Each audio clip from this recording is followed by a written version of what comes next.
Okay, there's some really interesting predictions that have been posted in this article by Wall Street analyst Charles Ortel. Ortel is also a Harvard graduate that's been trying to go up against the Clintons for a while now. And what he's saying today is partly in response to this court hearing from this week from Judicial Watch. I talked about this a couple of days ago. It was actually yesterday that the hearing took place. And they're saying that they will force Clinton to answer and give testimony, again, relating to the email scandal. Now, Ortel talks about that and the overall scam that the Clinton Foundation is running, something that Ortel had been speaking out about for a while. He's suggesting that Judgment Day may finally be near, and he is explaining in part of this article we can look at why Clinton may finally end up behind bars. I know a lot of people have been anticipating this for a while, and there's been a lot of speculation. People have been waiting to see something big like this happen. I get regular comments asking when we will see something happen, but to be fair, I think a few things already have gone down. I mean, not to the extent that some people would like, and I try not to overpromise on this channel. Some people are constantly pushing that, but I do look at a lot of the new information that we've seen recently. There have been some big disclosures. One of the biggest things that has happened recently is the Podesta Group has been forced to shut down completely.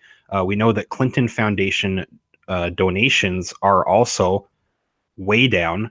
However, they have not completely closed up their own organizations. The Clinton's campaign manager, his brother, who's running the Podesta Group, was forced to shut down largely amid the bad publicity over the disclosure of similar information. So some of these things that have been happening are useful, at least in stopping the money coming into some of these organizations. I know people would like to see more happen. I would too. We'll have to wait and see, but let's just look at what Ortel is saying. He says that this is a significant date, possibly, talking about rumors about Hillary Clinton's potential third presidential run. They continue to circulate in the media. The conservative camp is seemingly determined to lock her up. Wall Street analyst Charles Ortel is explaining why the judgment day for the Clinton Foundation is near. It appears that U.S. conservatives are not going to let former Democratic presidential nominee Hillary Clinton go. Controversy is still simmering around the Clinton Foundation and Hillary Clinton's email scandal. Charles Ortel, Wall Street analyst and investigative journalist who has been conducting a private investigation into the Clintons' charity, which they call the Clinton Foundation. He has called the Clinton Foundation the biggest charity fraud ever. Ortel has described it as such. The analyst has emphasized the importance of November 15th as a date for the Clintons, suggesting that the truth about their charity may soon emerge. For his part, Tom Fitton of Judicial Watch tweeted that on November 15th, that the federal court ruled that Hillary Clinton will have to answer the watchdog's further questions concerning her Clinton.com non-state.gov email system. Court ruled today, yes, Mrs. Clinton will have more questions under oath about her email. Super work by our Judicial Watch legal team. That was the tweet from Judicial Watch. Fitton said the public and media have a right to a full accounting from top officials of the Clinton State Department. So they ask, why is November 15th, 2018, this week, why is this a crucial date for the Clinton Foundation? Ortel is saying that under U.S. federal laws, the Bill, Hillary, and Chelsea Clinton Foundation must file a complete, truthful report on IRS Form 990 by the close of business on November 15th concerning its operations and financial results for 2017. This is the final filing deadline, and no extensions are possible. In addition, Clinton Foundation must also file reports with numerous states by the 15th of November 2018. Many of these states impose tough filing requirements, One example is New York State, which effectively is the base from which the Clinton Foundation's global network of purported charities is run.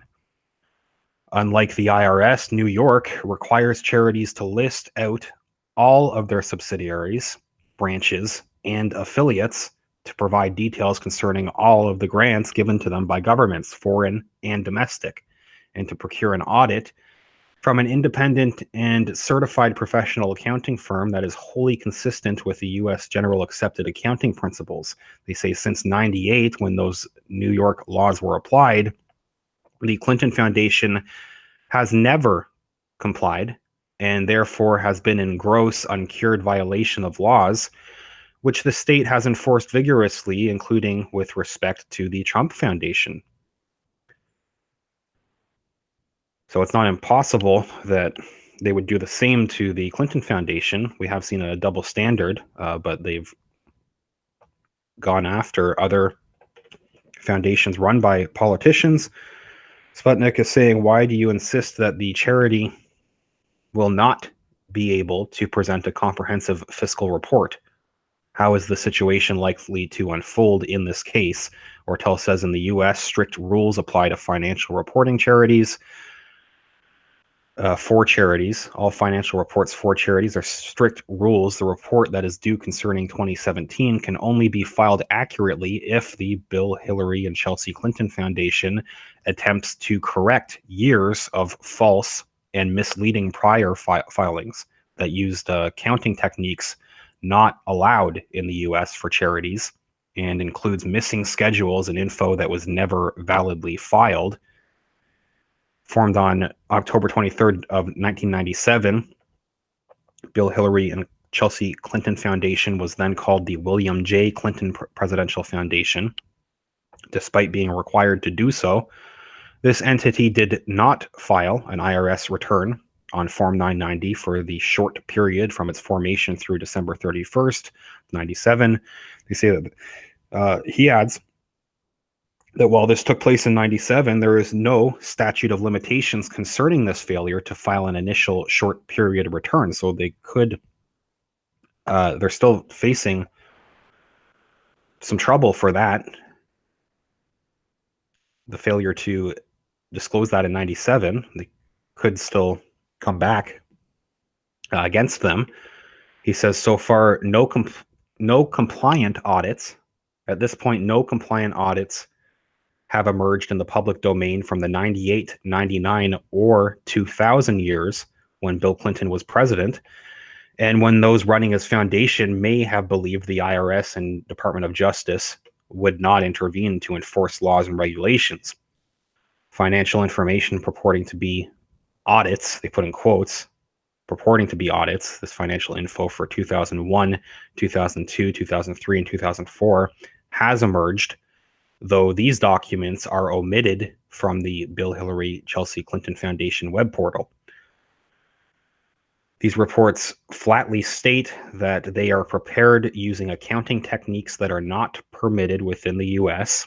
The first attempt to file compliant accounting records was made starting only in June of 2006, when the Clinton Foundation had attempted to correct work issued from 2003 through 2005. This attempt is manifestly false and misleading, as he's explained previously. Links to a quote from a previous article from his site where he had said at the time that it is not possible to file correct, truthful reports concerning 2017 without correcting all previous filings. Think of a house built on a foundation of sludge. You can paint the outside, provide a view of what happened in 2017 and make it look nice superficially, but if you fail to remove the sludge and ensure that it rests on solid ground, it will inevitably collapse. Finally, they say, why do you believe that this time the IRS will pay much more attention to discrepancies in the Clinton Foundation's files? Ortel says that under George W. Bush and then Barack Obama, the IRS division that oversees charities was run by a controversial person named Lois Lerner.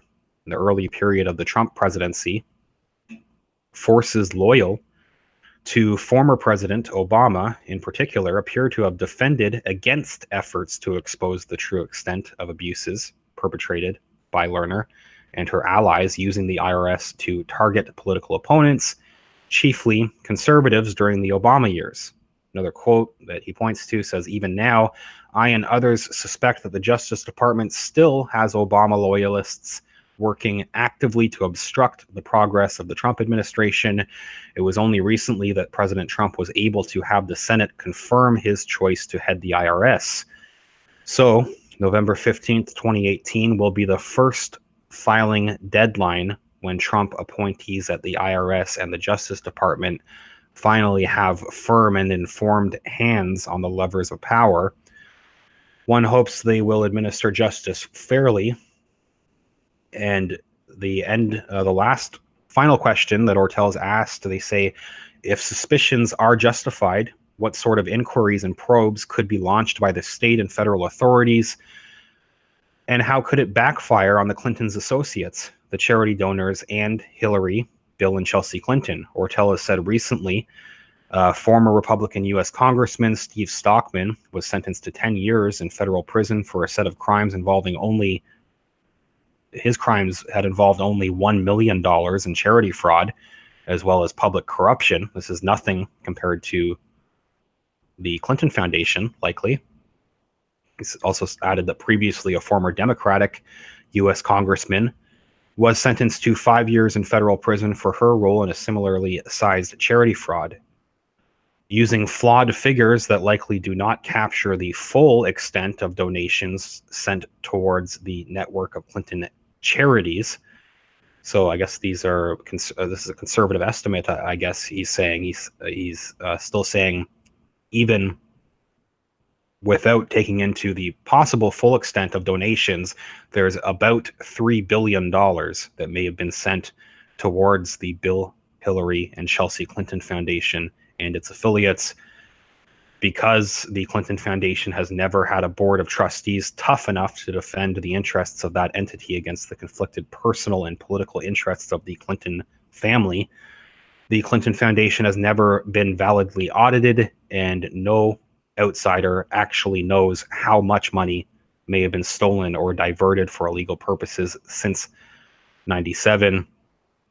The final quote says, once the November 15th, 2018 deadline passes, it's going to be after then that he suspects the federal government and state authorities will start to be forced to shine spotlights on ongoing abuses perpetrated by the Bill, Hillary, and Chelsea Clinton Foundation, its executives, its trustees, directors, and significant donors.